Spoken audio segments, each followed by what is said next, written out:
नमस्कार, आप सभी का एमबीएन नेटवर्क पे बहुत स्वागत है।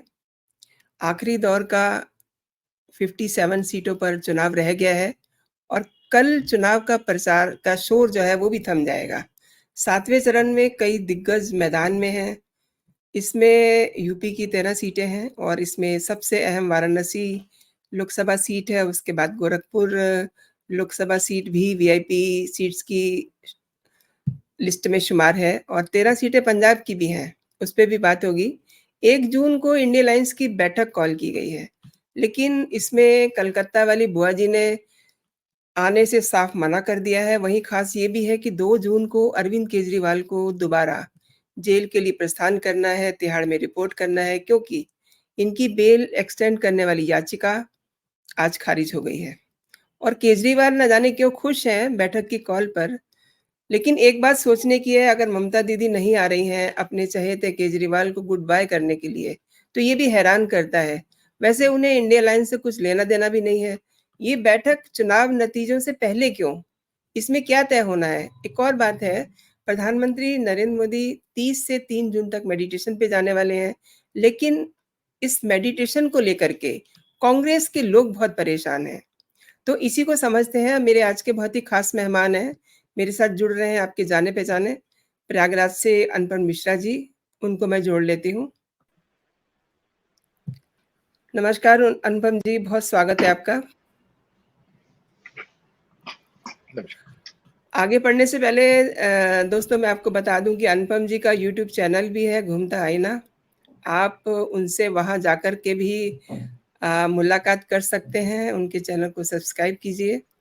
तो अनुपम जी 57 सीटों पर चुनाव बाकी रह गया है। इन सीटों पर विपक्ष कितना अपना फ़ायदा कर पाएगा और मोदी जी कितना इनको नुकसान कर सकते हैं?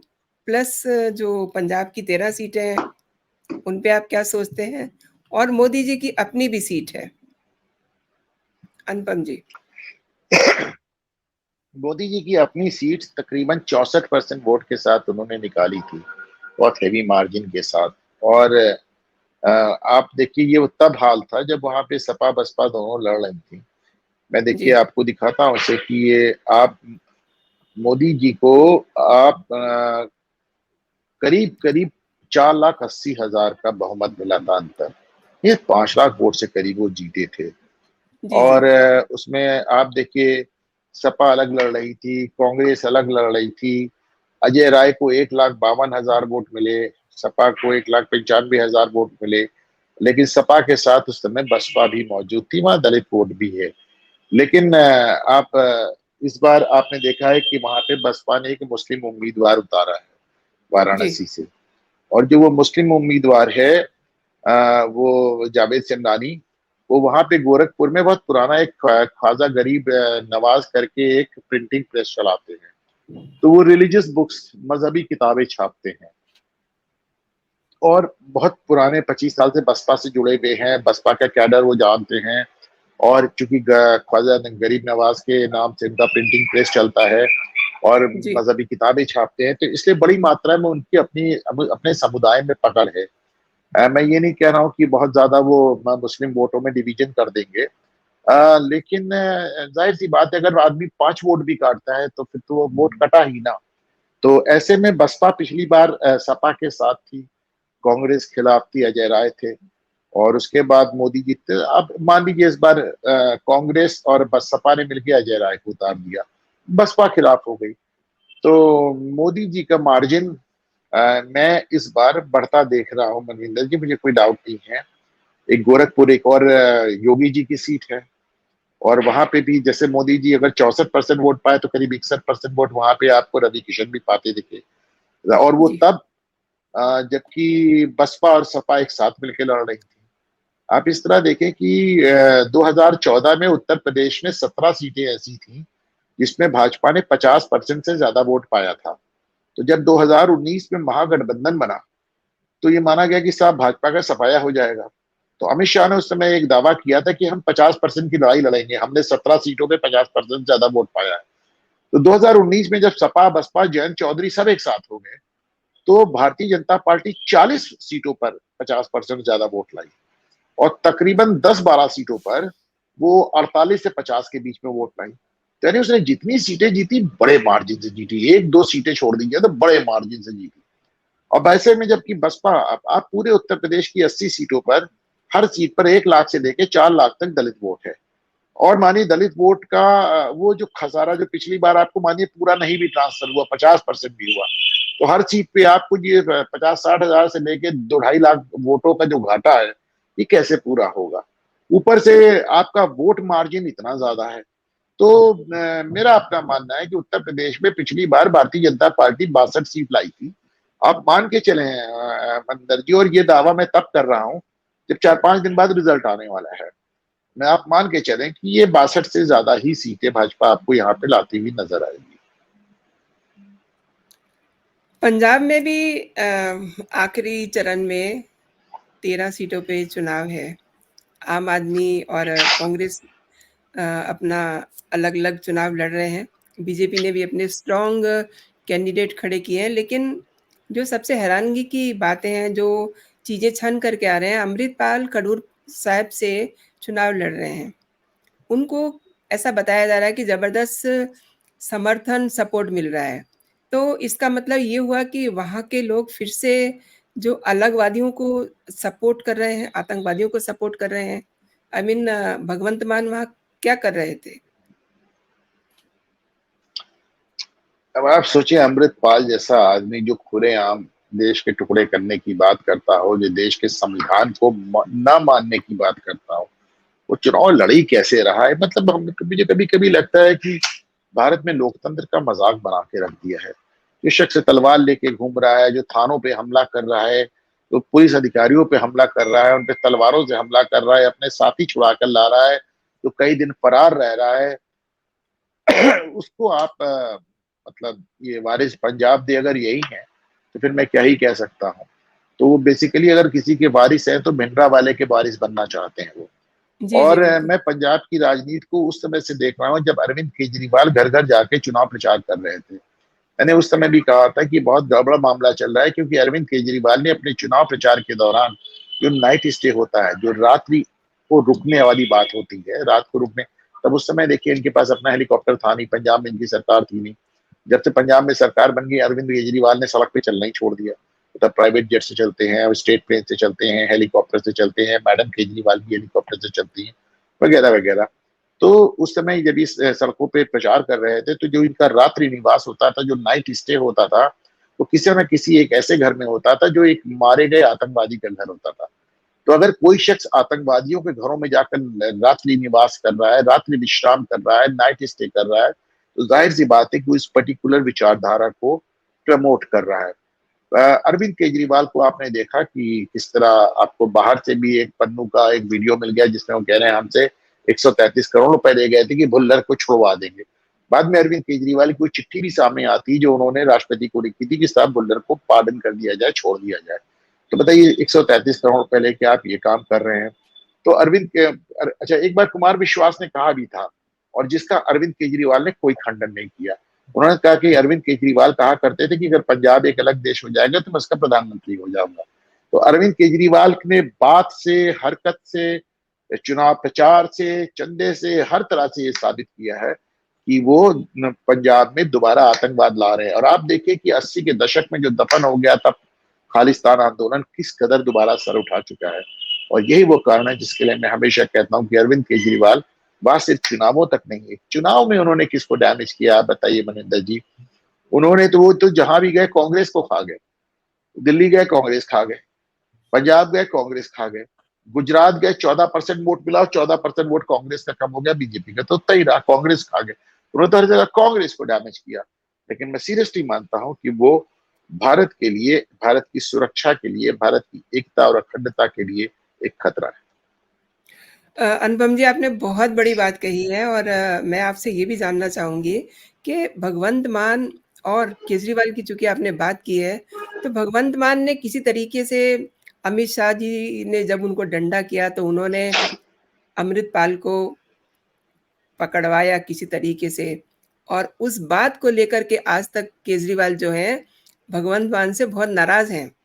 अब वो कह नहीं सकते ये वाली बात, लेकिन कोई मौका पड़ेगा तो वो उसको जवाब ज़रूर देंगे। लेकिन आप इनकी इंटेंशन पे क्या कहेंगे? देखिए, जहां तक इंटेंशन का सवाल है मनविंदर जी, जब उन्होंने ये सब अमृतपाल वगैरह आप भूल जाए, जब उन्होंने भगवंत मान को मुख्यमंत्री बनाया था तो ये सोच के बनाया था कि देखिए इतिहास का ये वाहिद मौका है कि एक ऐसा आदमी मुख्यमंत्री बन रहा है जो पार्लियामेंट में शराब की बोतलों के साथ पकड़ा गया। एक ऐसा आदमी मुख्यमंत्री बन रहा है जिसकी फोटोग्राफ्स आते हैं पुलिस कस्टडी में दारू के नशे में धुत। एक ऐसा आदमी मुख्यमंत्री बन रहा है जिसके कितने वीडियो आप उसको सड़क पे दारू पी के पाते हैं। एक ऐसा आदमी मुख्यमंत्री बन रहा है जो मुख्यमंत्री बनने में पहली कसम ये खाता है कि मैं शराब नहीं पीऊंगा। बाकी आम आदमी पार्टी में कसम खाने के कल्चर है। अरविंद केजरीवाल अपने बच्चों की कसम खा के झूठ बोलते हैं, इसका क्या कहा जाए। तो आपने जब भगवंत मान को मुख्यमंत्री पद के लिए उनका चुनाव किया, एक तो मनिंदर जी ये भी मुझे बड़ा अजीब लगता है, आजकल राजनीति में कॉमेडियंस का चलन हो गया है। वो यूक्रेन में बैठा हुआ है, उसने देखिए यूक्रेन का बाजा बजा दिया है, कॉमेडियन को उन्होंने अपने राष्ट्रपति बना दिया। ये भगवंत मान जी, चले आए, फिर वो एक रंगीला चला गया प्रधानमंत्री मोदी के खिलाफ ताल ठोकने। तो ये कॉमेडियंस अपने ही क्षेत्र में रहे तो बेहतर है। बहरहाल अब आई गए हैं राजनीति में, तो उन्होंने ये सोच के बनाया था कि साहब भगवंत मान फिर फ्लॉप कर जाएंगे और हम राघव चड्ढा को वहां का मुख्यमंत्री बना देंगे। ये वो समय था जब राघव चड्ढा के से केजरीवाल की बेटी की शादी की बात चल रही थी। बाद में आपने देखा राघव चड्ढा ने परिणीति चोपड़ा से शादी कर ली, तो उनका थोड़ा सा इंटरेस्ट लूज हो गया। कुछ इसलिए भी लूज हो गया, कुछ दूसरा ये होता है कि जब किसी बात की बहुत चर्चा हो जाती है, चीजें सामने आ जाती है, ऐसा हो रहा है हो रहा है हो रहा है, तो फिर उसकी वजह से भी भगवंत मान बच गए। लेकिन फिर आपने जब देखा कि संजय सिंह और भगवंत मान जिस समय केजरीवाल जेल में थे तो गलबैया डाल के जिस तरह बांगड़ा कर रहे थे, ये बात भी थोड़ा सा केजरीवाल को अखरी। राघव चड्ढा लौटा है, फिर से इस बात को हवा मिलने लगा है कि राघव चड्ढा मुख्यमंत्री हो सकते हैं, भगवंत मान हट सकते हैं। भगवंत मान उससे भी परेशान है। राघव चड्ढा से कहा जा रहा है कि चाहे बस स्वाति मालीवाल ने वो सीट खाली करने से मना कर दिया, संजय सिंह ने साफ कह दिया कि मेरे से तुम खाली करा नहीं सकते। तो अब रह गए कि भाई राजेश राघव चड्ढा से कहा जा रहा है कि तुम सीट खाली कर दो तो मुख्यमंत्री बना देंगे। तो अगर वो मुख्यमंत्री बना देंगे तो भगवंत मान कहाँ जाएंगे। तो इस तरह की बातें जब से आई तब से भगवंत मान भी काफी विचलित नजर आ रहे हैं। बहरहाल ये सब चीजें तो पॉलिटिकल पार्टी में चलती रहती हैं। मेरा अपना मानना है कि अगर भारतीय जनता पार्टी लगातार तीसरी बार 2024 में सरकार बना किया जाती है, अगर नरेंद्र मोदी लगातार तीसरी बार ऐतिहासिक रूप से भारत के प्रधानमंत्री बन जाते हैं, तो चाहे कांग्रेस हो चाहे आम आदमी पार्टी हो, दोनों में आप एक बड़ी टूट और एक बड़ा रिवोल्ट देखेंगे बने। बिल्कुल सही कह रहे हैं। कांग्रेस नेता मणिशंकर अय्यर ने आज बड़ी अजीब बात कही है। उन्होंने ये कहा है कि 1962 में चीन के भारत पर जो हमला हुआ था, वो ऐसी कोई बात ही नहीं थी। आई मीन उसको वो सो कॉल्ड बता रहे हैं।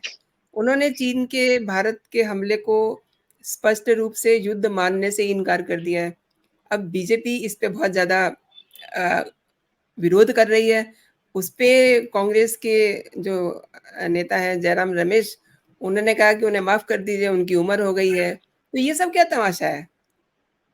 देखिए मुझको भी ये शख्स बिल्कुल समझ में नहीं आता है। वो कभी चुनाव के समय ही प्रकट होता है, तो कभी चाय वाला तो कभी नीच। तो इस बार आए हैं तो कह रहे हैं पाकिस्तान को इज्जत दो वरना तुम पे एटम बम फेंक देगा। अभी उन्होंने जी, जो आज उन्होंने वर्ड इस्तेमाल किया था, एलिजेड इस्तेमाल किया था, यानी कथित रूप से। यानी जी। लोग कहते हैं कि चीन ने भारत पे हमला किया था। हाँ, बात ये और कुछ नहीं है, ये हमारे हजारों जवान जो मारे गए उनका अपमान है, उनकी शहादत का अपमान है। हमारी माता जी वगैरह बताती हैं कि बचपन में उन लोग मतलब जब ये युद्ध हुआ था तो कैसे घर घर से स्वेटर बुने जाते थे, वो स्वेटर भेजे हाँ। जाते थे हमारे जवानों जी, के जी। लिए। और मतलब हमारे पास गर्म कपड़े तक नहीं थे। जवाहरलाल नेहरू की मूर्ता में हम लोग एकदम धोखा खा गए थे, हिंदी चीनी बाय बाय करते चले गए चौवन लाई के साथ। वो सब एक अपनी अलग चीज है। मेरा अपना मानना है कि साहब आप उन हजारों जवान जिन्होंने अपनी शहादत दी, जिसके लिए हम कहते हैं कि कट गए सर हमारे तो कुछ गम नहीं, सर हिमालय का हमने न झुकने नहीं दिए। तो आप उन जिन्होंने हजारों लोगों ने सर कटाए, आप उन पे थूक रहे हैं। उनका मतलब मैं इससे ज्यादा जरील, इससे ज्यादा निर्लज बयान मैं नहीं सुन सकता। लेकिन मणिशंकर अय्यर के बारे में जो बात लोगों को नहीं मालूम, आज आपके चैनल पे बता रहा हूँ कि मणिशंकर अय्यर हमेशा से ऐसे थे। 1962 में जब भारत पे चीन ने आक्रमण किया था तो मणिशंकर अय्यर कहाँ थे? बहुत कम लोगों को मालूम कि उस समय यूरोप में वो चीन के लिए चंदा कलेक्ट कर रहे थे। उस समय वो कम्युनिस्ट पार्टी के मेंबर थे और इंग्लैंड में वो चीन के फेवर में चंदा कलेक्ट कर रहे थे भारत के खिलाफ। उसके बाद जब मणिशंकर अय्यर 1962 के बाद देश में लौट के आते हैं और इंडियन जी। फॉरेन सर्विस के लिए अप्लाई करते हैं, तो इंटेलिजेंस विभाग ने इनके खिलाफ रिपोर्ट लगा दी कि साहब ये हुँ, तो हुँ। चीन के लिए चंदा कलेक्ट कर रहे थे, ये तो जो जिस समय हमारा युद्ध चल रहा था चीन से, ये तो चीन के जी। लिए पैसा कर एकत्रित कर रहे थे। सब जी, जी। हाहाकार मच गया कि साहब ऐसे आदमी को आप इंडियन फॉरेन सर्विस में कैसे आने दे सकते हैं। बहरहाल जी। मणिशंकर अय्यर के अपने ढेर सारे पारिवारिक दबाव थे, उन्होंने नेहरू वेहरू से बात करके अपना कोई तरह अपना मामला फिट करा दिया और फिर वो इंडियन फॉरेन सर्विस में चले गए। अब आप सोच के चलें कि जितने साल ये शख्स इंडियन भारतीय विदेश सेवा में रहा होगा, इसने क्या किया होगा मनिंदर जी, आप कुछ सोचें। सही कह रहे हैं। इनकी आइडियोलॉजी ही कुछ और है। नहीं अब देखिए मनिंदर जी, प्रधानमंत्री आप नरेंद्र मोदी को गाली दे रहे हैं, आप जानिए नरेंद्र मोदी जाने। आप नीच कह रहे हैं, चाय वाला कह रहे हैं, जो भी कह रहे हैं सब ठीक है, आप जानिए मोदी जाने। आपके बयान से मोदी को फायदा होता है, फायदा हो नुकसान हो मैं नहीं जानता। लेकिन जब आप कहते हैं पाकिस्तान से डरो वरना तुम पे एटम बैग फेंक दे, तो मुझे गुस्सा आता। लेकिन जब आप हमारे चीन युद्ध में, जो इकलौता युद्ध जो भारत ने आज तक हारा है, इकलौता युद्ध, आप जब उसमें हमारे जवानों की शहादत को गाली देते हो, जिसके लिए वो कर चले हम फिदा जान वतन साथियों, अब तुम्हारे हवाले वतन साथी, आप उन्हें गाली दे रहे हैं। मतलब ये एक निर्लज्ज बात, जो बचपन से हम लोग स्टोरी सुनते आए हैं कि सब जूते नहीं थे। चीन से जब वो युद्ध से सोल्जर्स लौट के आए तो उनके पैर काटने पड़े, जूते उनके ऐसे करके उनके गोश्त में ऐसे अंदर चले गए थे। कब पहनने को कपड़े नहीं थे, चलाने को बंदूकें नहीं थी। कैसे कैसे हालात में वो युद्ध, हमने किस तरह कितने जवानों को सैक्रिफाइस किया, उनको गाली देना। मैंने कभी आज तक कभी किसी को टीवी पर अपने जीवन में निर्लज वगैरह नहीं कहा, आज कह रहा हूं क्योंकि बनी शंकर अय्यर ने बहुत ही जलील और घटिया बात की। अब देखिए प्रधानमंत्री नरेंद्र मोदी 30 जून से 3 जून तक 30 आई मीन मई से 3 जून तक मेडिटेशन के लिए जा रहे हैं। उनके मेडिटेशन को लेकर के भी कांग्रेस को परेशानी हो रही है। मतलब इनके पेट में क्या दर्द हो रहा है? अब वो नरेंद्र मोदी साहब का भी अपना एक तरीका है, वो हर चीज में आपको एक मैसेज देना चाहते हैं। वो अभी जा रहे हैं इस समय 30 मई को, वो बताना चाह रहे हैं कि देखो मैं तो चुनाव भी खत्म करने का इंतजार नहीं कर रहा हूँ, मैं चुनाव जीत चुका हूँ, मैं जा रहा हूँ मेडिटेशन के लिए। तो मतलब वो एग्ज़ैक्टली। वोट वोट के 48 घंटे पहले वो मेडिटेशन में चले जाएंगे। यानी वो बता रहे हैं कि साहब पोलिंग के एक दिन पहले भी मैं नहीं रहूंगा, पोलिंग डे पे भी मैं नहीं रहूंगा, मैं तो जा रहा हूँ। तो आप वो एक एक मैसेज दे रहे हैं कि साहब हम जी। चुनाव जीत चुके हैं, अब हमको यहाँ पे रुकने की कोई जरूरत नहीं है। तो उनका मेडिटेशन में जाना भी एक तरह से विपक्ष के ऊपर तंज है, कटाक्ष है, मजाक उड़ा रहे हैं वो। और जाहिर सी बात है, इसमें क्या कांग्रेसी बौखलाए हैं। कोई क्या, अभी मैं देख रहा था जयराम रमेश को, वो कह रहे थे कि वो तो अपना रिटायरमेंट प्लान कर रहे हैं। मैं देख रहा था कपिल सिब्बल कह रहे थे कि साहब वो पश्चाताप करें जाके अगर मेडिटेशन में जा रहे हैं अपने पापों का। तो जितना आप जैसे जैसे अब वो चुनाव के जैसे जैसे 4 जून पास आती जाएगी, वैसे वैसे रेटरिक बढ़ता जाएगा, अब शब्दों की गालियों की बौछार आती जाएगी और 4 जून को आपको यही बौछार ईवीएम की तरफ डायरेक्ट होती नजर आएगी। बिल्कुल, बिल्कुल सही कह रहे हैं।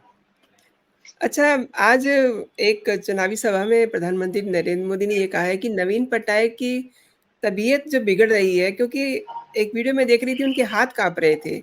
उन्होंने ये कहा कि इसके पीछे कोई षड्यंत्र है और ये देखिए वो ओडिशा जो के वीडियो मैंने भी शेयर किया मनिंदर जी, मैंने शेयर किया दो जी। दिन पहले, बात हाथ हुँ। कांपने से ज्यादा कुछ और नजर आ रहा है। पहली चीज ये नजर जी, आ जी। रही है जी, कि जी। पांडियन उनको अपने हाथ में माइक लेकर उनसे बुलवा रहे हैं। पांडियन हुँ, एक हुँ, हुँ। तमिलनाडु के आईएएस अधिकारी हैं जो नवीन पटनायक नवीन बाबू के बहुत क्लोज हैं।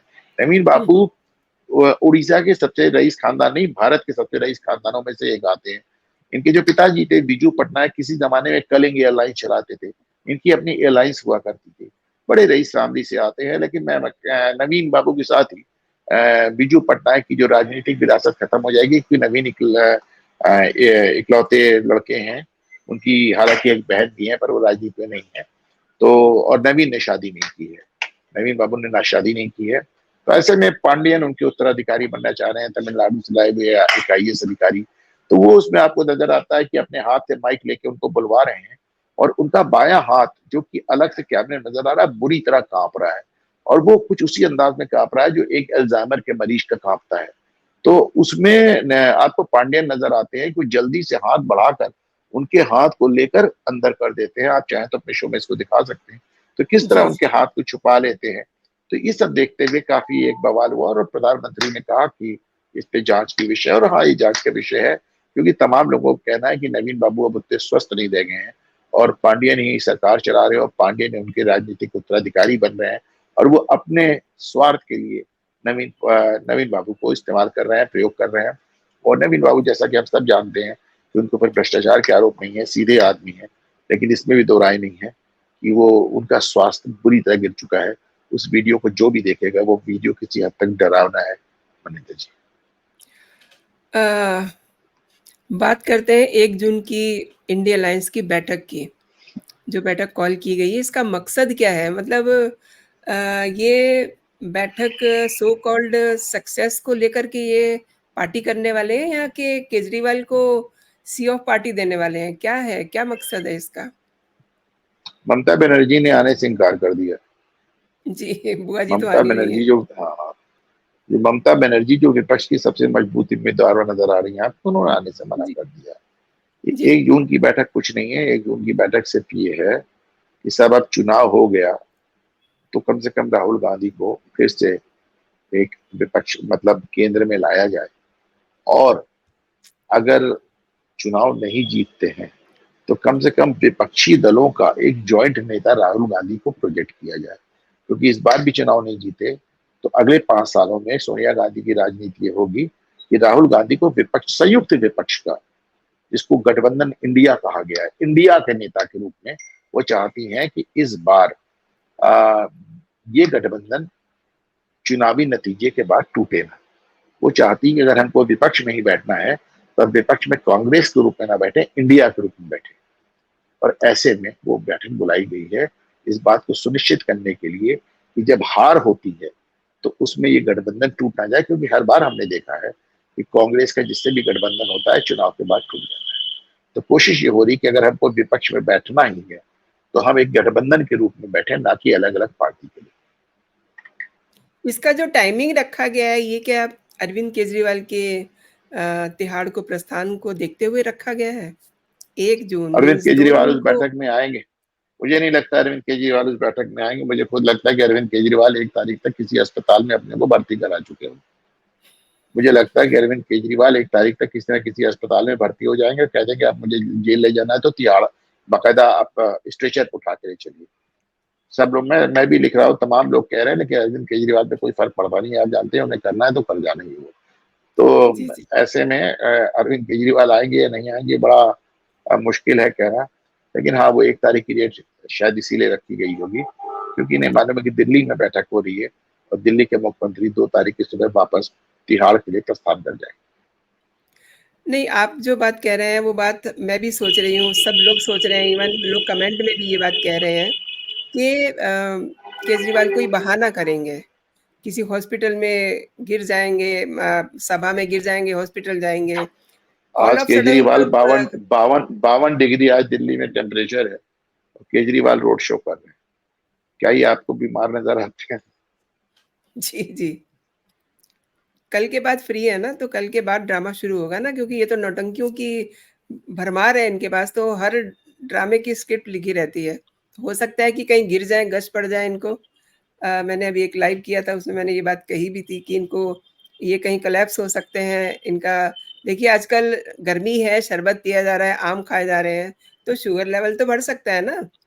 ये गिरते वो तो हैं, इनका शुगर।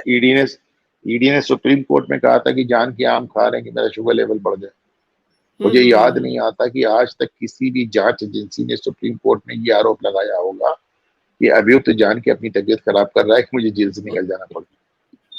बिल्कुल सही कह रहे हैं। एक चीज़ और जानना चाहती हूँ, केजरीवाल से जुड़ी हुई है वो भी। केजरीवाल फिर से उन्होंने आज एक बयान जारी किया है कि मैं इस्तीफ़ा नहीं दूँगा, 4 जून को इंडिया अलायंस की सरकार बनने जा रही है। सवाल मैंने पूछा, लेकिन मुझे ये एक जोक की तरह लग रहा है, लेकिन फिर भी आपका कमेंट चाहूँगी। मुझे तो समझ भी नहीं आता उनसे पूछा किसने, दिल्ली का मीडिया तो उनसे इस्तीफे के बारे में बात भी नहीं करता। तो उनसे पूछा किसने इस्तीफा नहीं देंगे? मेरे ख्याल से अब यहाँ से लेके अमेरिका तक सबको मालूम चल गया है कि आप इस्तीफा नहीं देंगे। इसमें कौन सी जी, नई बात है? और आपको तो कोई दिक्कत भी नहीं है, आपकी मैडम सरकार चलाती है, उसी कुर्सी पे बैठती है। और वो आपकी और सुनीता केजरीवाल ने खुद कहा कि मैं केजरीवाल और बाकी सरकार के बीच का माध्यम, तो जो सुनीता केजरीवाल कहेंगी वही सही होगा। तो मैं खाता ना वही जो सुनीता कहे वो सही। तो आप उनको क्या दिक्कत है? वो तो लगातार कह रहे हैं मैं इस्तीफा नहीं दूंगा। लेकिन मेरा ये जरूर मानना है मनिंदर जी कि अगर भाजपा जीत जाती है, अगर मोदी तीसरी बार प्रधानमंत्री बनते हैं, तो केजरीवाल या इस्तीफा नहीं भी देंगे तो मुझे नहीं लगता कि उनकी सरकार को चलने दिया जाए।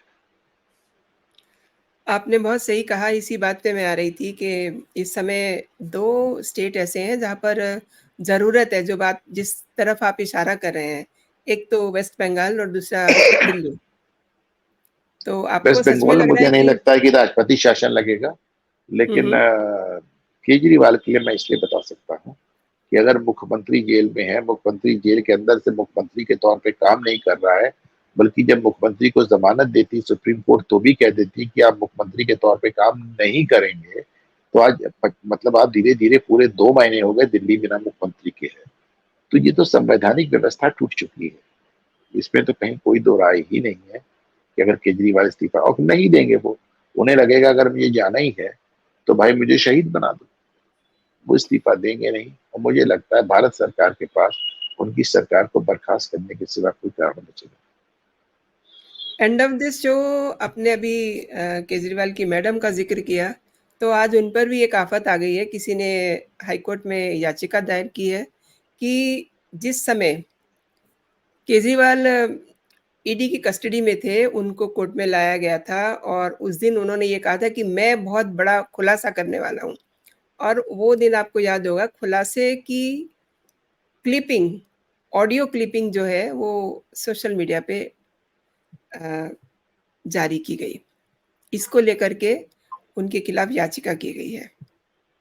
ये आज ही का अपडेट है और इसमें सुनीता केजरीवाल काफ़ी फँस भी सकती हैं, चूँकि आप कानूनी जानकार भी हैं। तो आप क्या समझते हैं? मुझे मालूम नहीं इस मामले के बारे में, सुनीता पर आरोप क्या है मनमोहन जी?